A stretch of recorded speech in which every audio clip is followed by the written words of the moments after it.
Well, what's like y'all's biggest marketing channel? Reviews. Really? When you go out and you do the work and you get the reviews, I can't tell you how many customers call me like, listen, I don't know how we can hire you. You got 260 reviews and they're 5-star. This is crazy. You've been in business for 2.5 years. That's crazy. That's awesome. Yeah. You put yourself back in your first year of starting your home service business. What would you say to somebody in that position who might be struggling, but they're trying to grow their business? This is going to be a little rough, but I'll tell you the truth. You've just got to put yourself around the people that you want to be like. If you want to be broke, hang out with broke people. If you want to be a drunk, go hang out at a bar.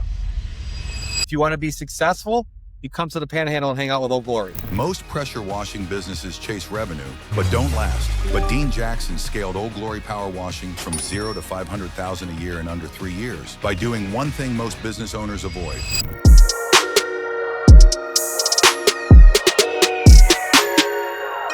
Welcome back to the Built Local podcast. Today we have Dean Jackson calling in from not too far away from I am, just a little bit down the road near Panama City Beach, Florida. And Dean Jackson owns Old Glory Power Washing Solutions. And he's got started with yours a couple months ago and immediately knew we need to have him on. So Dean, how you doing today? Doing wonderful, my friend. How are you? Doing great.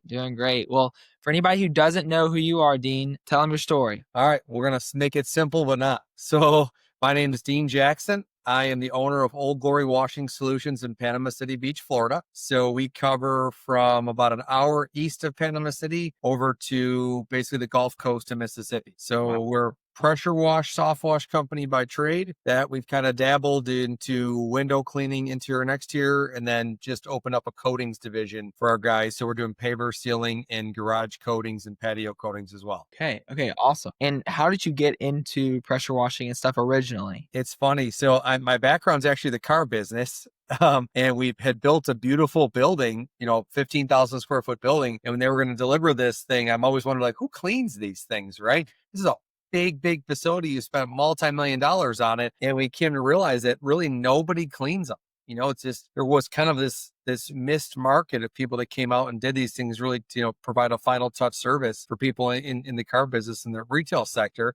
So ironically enough, my cousin actually started doing it in upstate New York. He's a teacher full-time and then started doing it in the summers about 8 years ago, kind of walked us through it. And we made some family change. My wife and I were going to come back to some family down in South Mississippi and decided to land here and then start the business here. And honestly, it's exploded in the last 2.5, 3 years. Jeez. Okay, cool. So basically when you started, were you mainly focused on that commercial side? Like, we're going to wash big buildings, or did you do the residential stuff as well? So honestly, we were kind of doing anything. So like everybody else, we didn't have some like crazy venture capitalist group behind us. It was just me and my wife trying to figure this out day by day. Yeah. So we were taking, I'll take your great Enda's driveway, or I take a huge church or a commercial building. We take whatever we could get. Yeah, no, for sure. Okay, awesome. And so started the pressure washing, doing commercial and residential. And then you said you just recently added coatings, paver sealing, all that stuff. Walk me through the thought process of adding those services. Because I know it's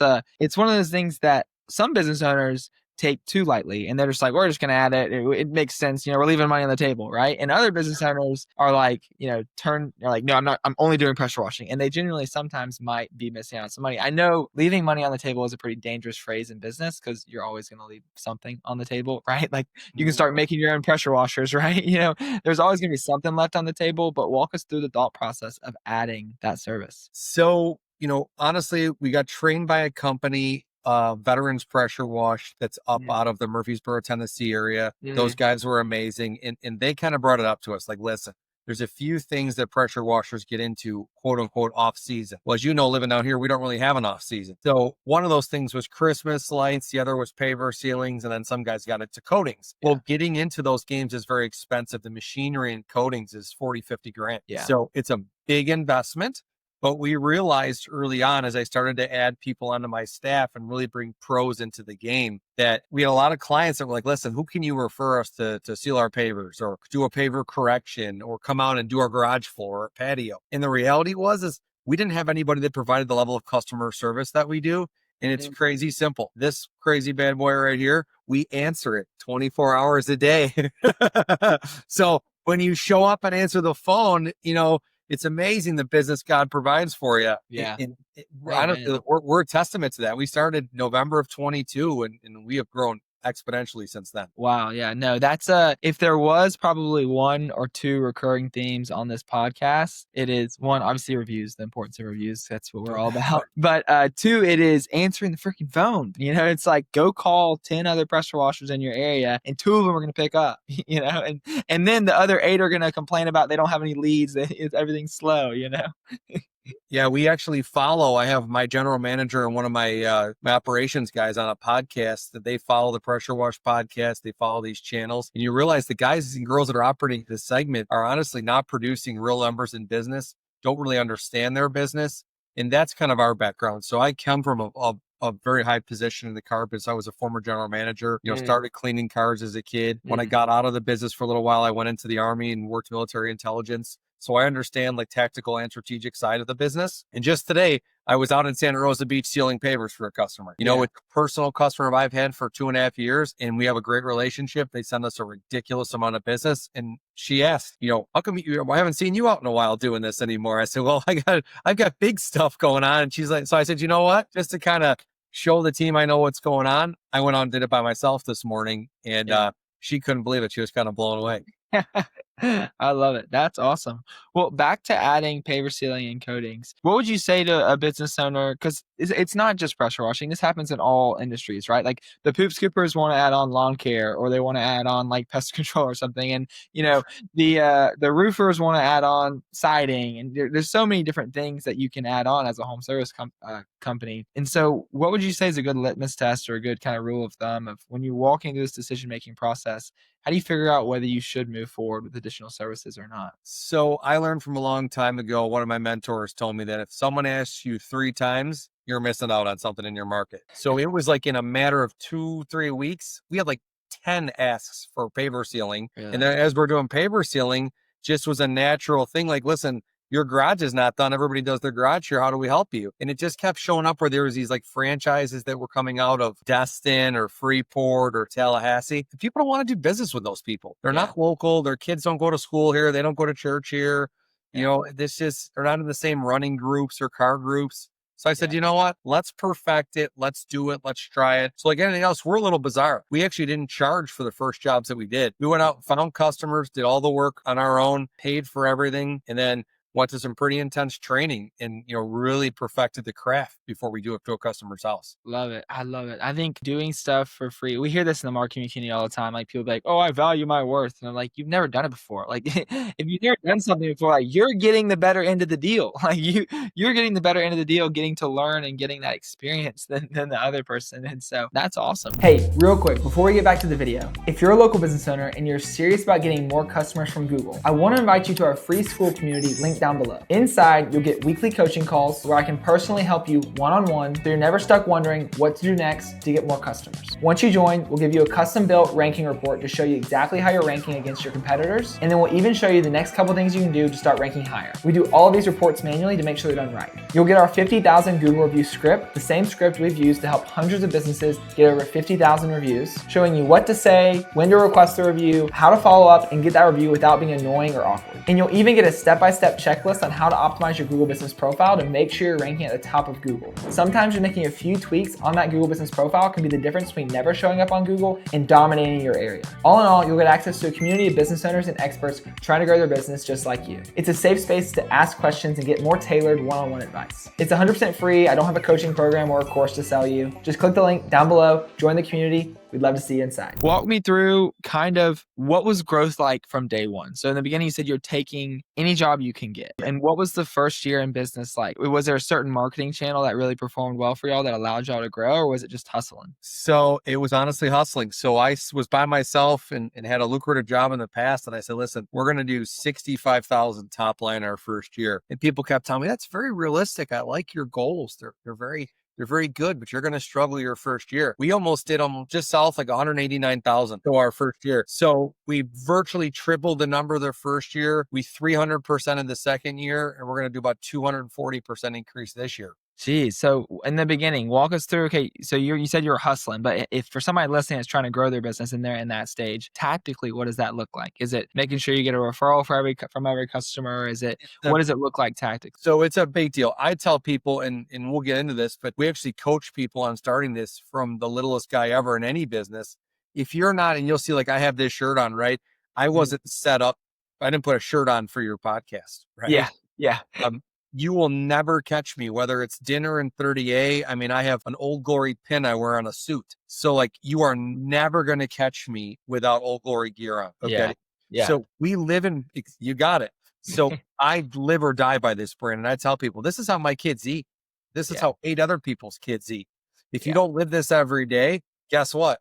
People Mm. don't know what you do. They can't hire you. So I'm kind of a vocal person. I used to have a rule when I first started. I needed to hand out 15 business cards to get 15 names a day. Okay. And I'll be honest, the first like 4 months, we didn't do any revenue. We just didn't take any money. Everything was free. We asked people to leave us 5-star reviews, which they did. And then all of a sudden, like our 5th month in business, we had a $20,000 month. So it was pretty cool. You know, it gave you, all of a sudden the free clients are telling me, hey, listen, my cousin wants to get his driveway done or wants to get his gutter cleaned out, or my daughter is a doctor. She owns an office building. Can you guys do the office building? Yeah. And it kind of just, honestly, it snowballed from there. It's just a lot of hard work and people that care. Yeah. Geez. Okay. Okay. Cool. And so from the customer relationship side, you see a lot of people, especially with the rise of social media and kind of glorifying a lot of the home services nowadays. I'm sure you get the clips. It's like, here's how I make $3,000 a day with just my truck and a trailer, you know? And so people get into it thinking it's going to be easy. They just want to make the money and do the work and get out of there. Right. But we both know, obviously, it's a people business. It's a people business that happens to, wash driveways and stuff like that.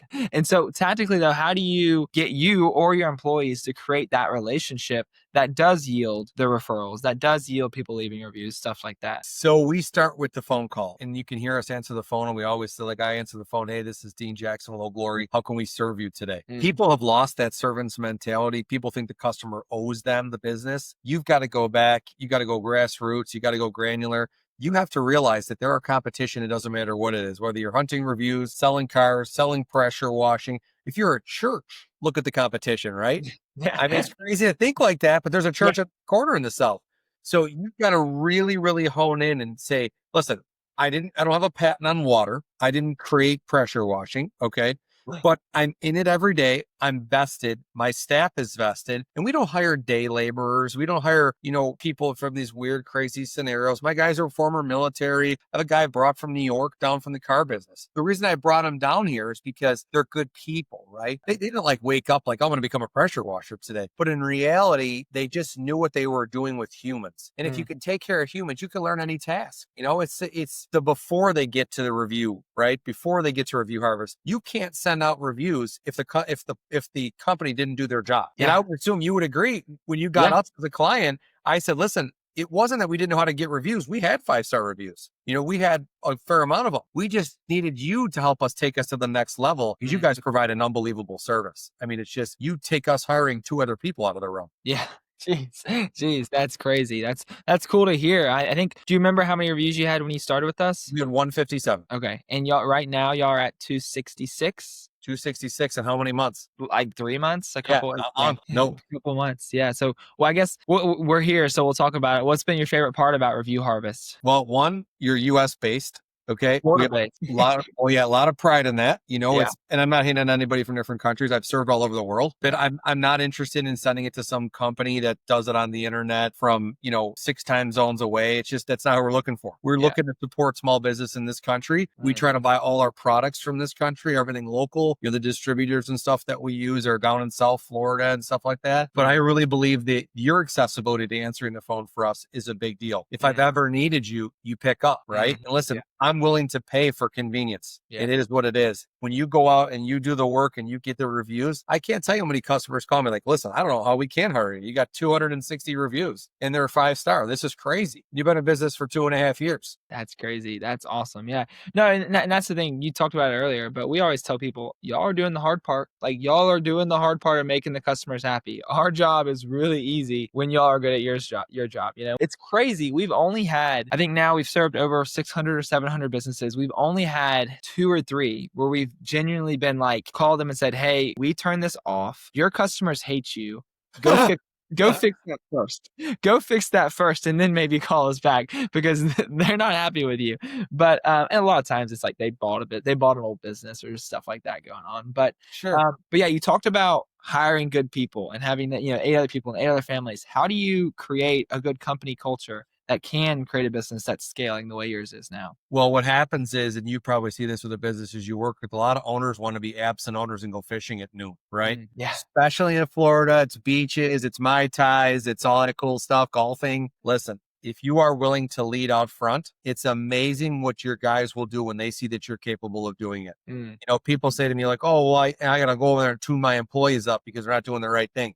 Don't tune your employees up. Go show them how it's done. And when they realize that you are the subject matter expert and they're like, you know how to correct them and to do the proper tasking, they're like, wow, this guy actually knows what he's doing. You know, I go out all the time, random days, just, you know, throw on a different shirt, go out there and start cleaning the building. And guys are like, what's he doing here? And my general manager will tell him, he actually has this down just as good as anybody else. Yeah. He trains us back and forth. I am constantly absorbing. I joke with people all the time. I want to be the Tom Brady of pressure washing, right? Yeah. I want to be the guy that at 42 years old is handing the ball off 5 feet from me to the guy who's just started playing football 2 weeks ago.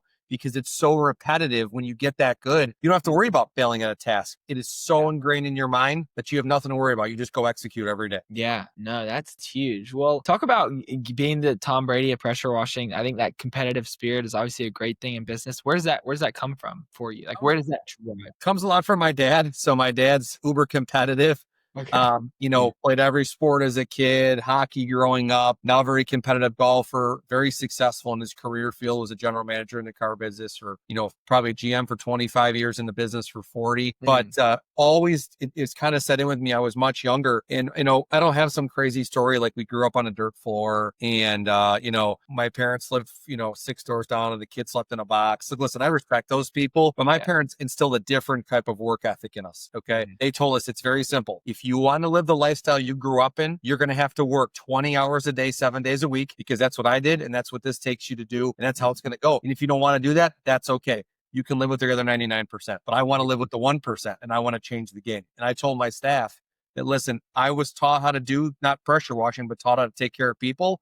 That's what my dad is. I joke, my dad's like he's like kind of like the mayor in the car business. Everybody knows him. Yeah. But funny, right? The standing joke's always been, I'm going to be about 40 years old. I was born in 87. He stopped selling cars in 87 and still sells almost as many cars as any salesperson in the dealership as the general manager until he retired. It's because you provide a level of customer service, right? That people really won't go anywhere else. They're not so worried about the money as long as you're fair with them because they trust you, but you're taking care of them. Yeah. And that's what we do. That is our motto. You know, our motto, our slogan is making Panama City clean again. Because when I moved here, everybody told me like, well, you know, we haven't done anything because of Hurricane Michael. I'm like, Hurricane Michael was in 2018. Like that was a long time ago. Yeah. Right.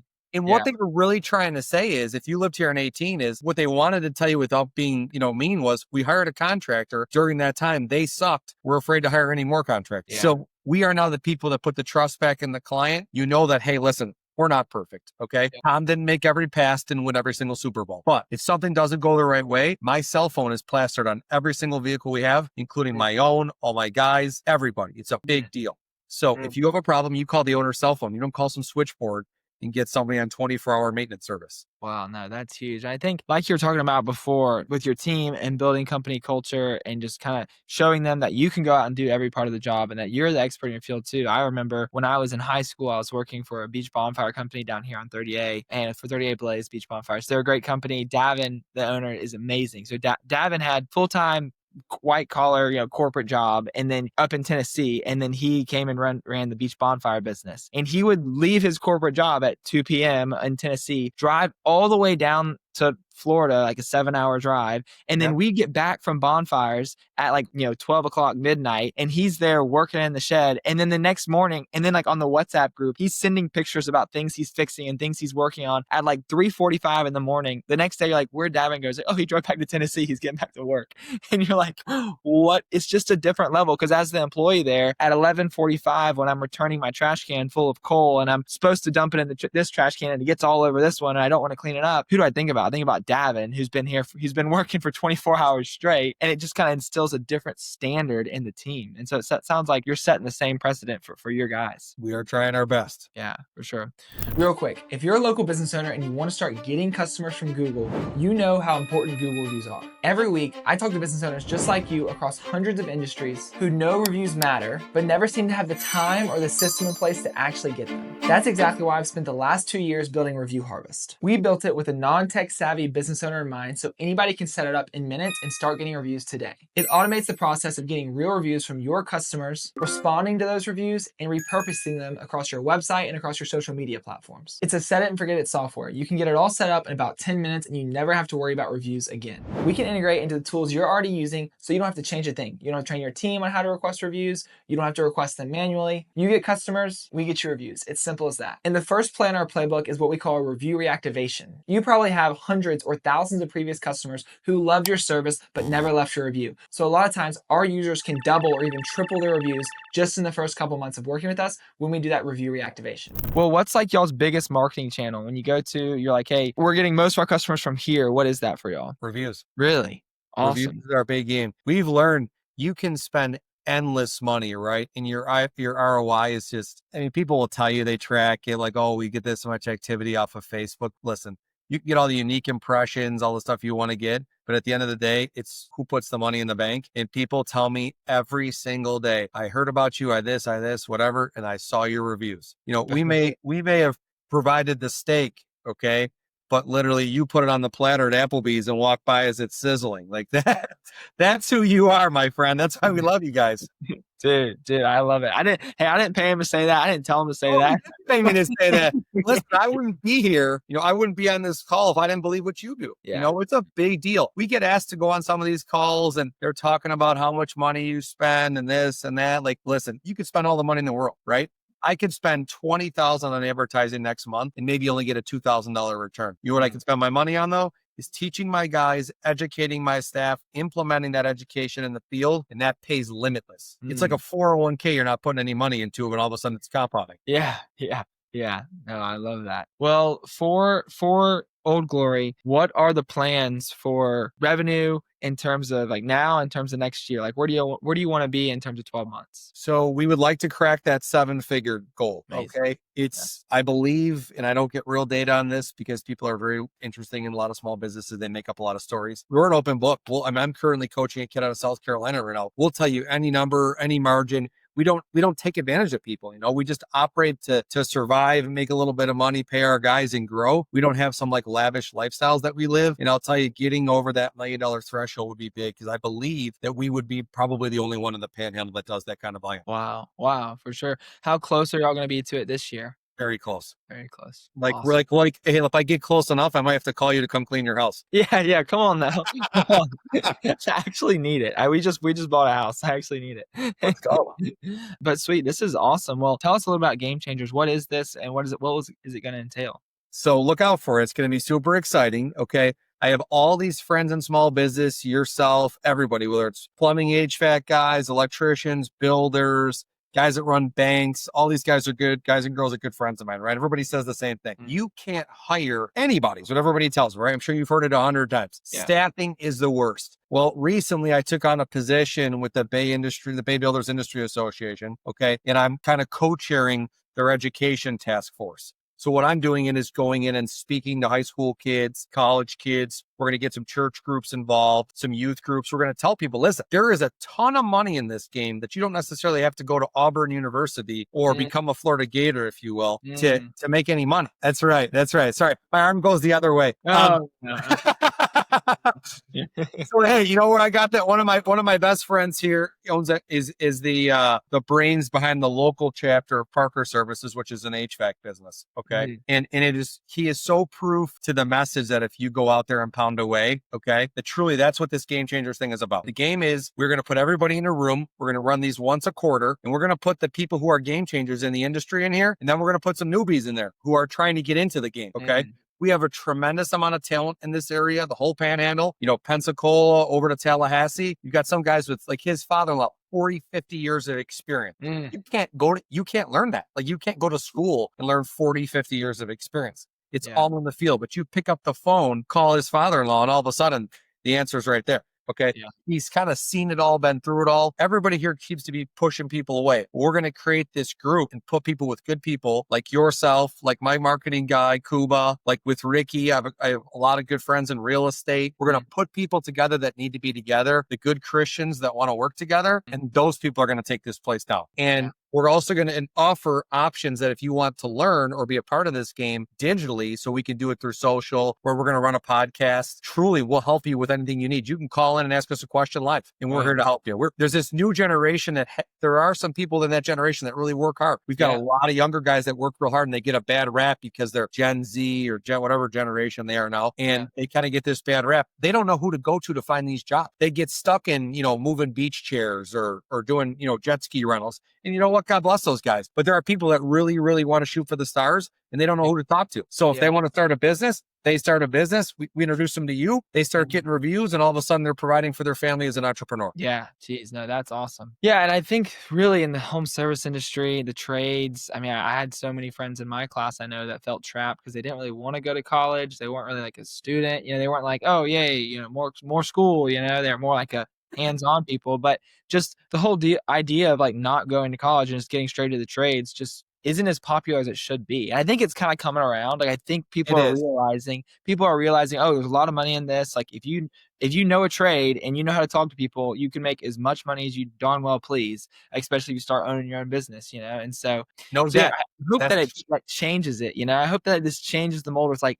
don't just push them into college. I mean, honestly, I went to college, I had 2 years left, bright futures, it was free. I wanted to go watch football games, but I didn't learn anything. I worked on my marketing agency that kind of turned into Review Harvest pretty much 40, 50 hours a week, and then did classes and made good enough grades to pass. But I didn't learn anything from college. And so, I wish I would have gone straight into marketing and stuff. But yeah, that's awesome. That sounds like Game Changers is going to be a game changer for a lot of people. That's the plan. Yeah, that's awesome. Well, the last thing we always ask when we close out is if you put yourself back in your first year of starting your home service business and you are, struggling, or maybe you're in that time where you're doing a lot of work for free and cash isn't coming in yet, what would you say to somebody in that position who might be struggling, not making the money they want to, but they're trying to grow their business? So this is going to be a little rough, but I'll tell you the truth. I tell people every day, if you are not making what you want to make, you're not out hard enough. You got to double down, right? People are so easy to double down in social media, get in arguments with people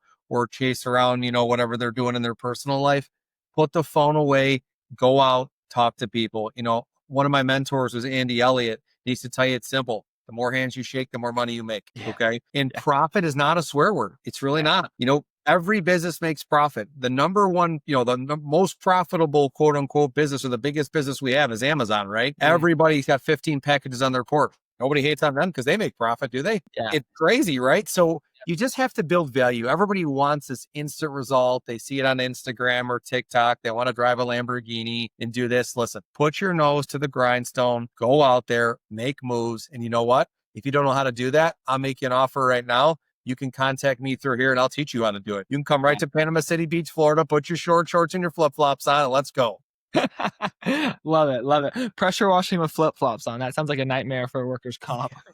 You only need to sell. We got guys that'll produce. But we're going to teach you out there and teach you how to meet people. Everybody's afraid that they're going to get rejected. It's like Wayne Gretzky always says, you miss 100% of the shots you don't take. Yeah, no, for sure. No, that's great. And I think going back to just doubling down, and for some reason, work-life balance is like people like to talk about work-life balance. And I like to think about it more in seasons. There's a lot of people that talk about this now, but like it's work-life balance seasons over like 40 years, not over like this week, not over like, I'm going to work really hard all my 20s. Maybe I'll take, maybe I'll kind of slow down with my 30s. Who knows? But I still got 7 years left in my 20s. So I'm keeping my nose in the grindstone. And really, if you're not making the money that you want to make, just work harder. Like literally just work harder. People don't understand, like people think they are entitled to weekends. They're like, well, you're not making the money you're not making the money you want to, but you're not working on Saturday and Sunday or, whatever it is. And so I don't know, man, if people could just work hard and be nice to people, the world is really their oyster. Yeah, it's funny. The weekend thing is hilarious to us because a lot of my guys prefer to work the weekends because there's nobody out and about, at commercial locations or banks or whatever. You just got to take it when it's there. And you know what? You'll put the work in, you'll start to make the money. And a lot of guys just fall off. It's like the compounding factor. You've just got to put yourself around the people that you want to be like. If you want to be broke, hang out with broke people. If you want to be a drunk, go hang out at a bar. Okay. Yeah. If you want to be successful, you come to the Panhandle and hang out with Old Glory, right? Yeah. It will take you there because you know what it is. It's truly a mindset, right? Doesn't matter what your background is. I don't care if your parents are millionaires or if you don't even know who your parents are. You've got the power and grace through God. Let's go. I mean, just let's start hustling. Don't wait. Just go do it now. This is the easiest opportunity. Customer service has fallen off as a whole. If you can provide it, you'll get the reviews that you need and you'll accelerate. Boom. Couldn't have said it better myself. A great way for us to close it out there. Well, Dean, thanks so much for the time today. Anybody has questions for Dean, put them down below in the comments, and we'll link to his website and stuff. So if you want to reach out about you need a job, you want to come to the Panhandle, learn how to pressure wash, Old Glory's website will be linked down below. So feel free to reach out there. Dean, thanks for having on. This was really fun.